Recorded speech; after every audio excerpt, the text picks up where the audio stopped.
পাইকগাছায় মানববন্ধনের প্রতিবাদে বিএনপি নেতার সংবাদ সম্মেলন।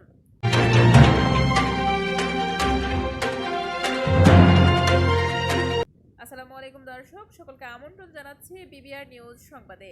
নিজস্ব প্রতিবেদক মানসুর রহমান জাইদের পাঠানো তথ্যচিত্রে দেখুন বিস্তারিত।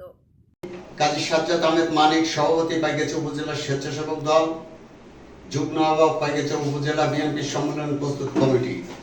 আজ আপনাদের সামনে হাজির হয়ে লিখিত বক্তব্য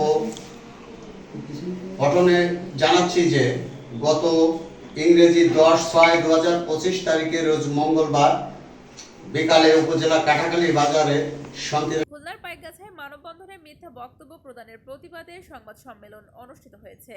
বুধবার বিকেলে পাইকগাছা রিপোর্টার্স ইউনিটের কার্যালয়ে লিখিত বক্তব্য পাঠ করেন উপজেলা স্বেচ্ছাসেবক দলের আহ্বায়ক ও উপজেলা বিএনপি সম্মেলন প্রস্তুতি কমিটির যুগ্ম আহ্বায়ক কাজী সাজ্জাদ আহমেদ মানিক। লিখিত বক্তব্যে তিনি বলেন, গত 10 জুন মঙ্গলবার উপজেলা কাটাখালী বাজারে সন্ত্রাসী শফি গাজী ডাকাতের হাত থেকে বাঁচতে এলাকাবাসী মানববন্ধনের আয়োজন করে। সেখানে আমাকে শ্রমিক দলের যুগ্ম আহ্বায়ক শেখ ইব্রাহিম, যুবদল নেতা আনার ইসলামকে জড়িয়ে মিথ্যা বক্তব্য উপস্থাপন করে, যেটা আদেও সত্য নয়, বরং সন্ত্রাসী ছবি দীর্ঘদিনের সহযোগী মোস্তফা গাজী, ইমরান হোসেন সর্দার, বজলুর রহমান, শেফালি বেগমরা আওয়ামী ফ্যাসিস্টদের দোসর। তারা নিজেদের অপকর্ম ঢাকতে ও আমার রাজনৈতিক জীবন ধ্বংস করতে দলের বিভিন্ন নেতাকর্মীদের জড়িয়ে বক্তব্য উপস্থাপন করেছে।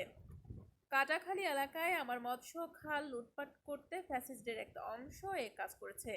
সন্ত্রাসী শফি ও তার বাহিনীর সাথে আমার কোনো সংযোগ নেই। আমার দলের কোনো নেতা সন্ত্রাসীদের লালন পালন করে না। এ সময় উপস্থিত ছিলেন শ্রমিক দলের যুগ্ম আহ্বায়ক শেখ ইব্রাহিম ও স্বেচ্ছাসেবক দলের নেতা বিশ্বজিৎ সাধু, সাইফুল ইসলাম, শঙ্কর কুমার সহ আরও অনেকেই।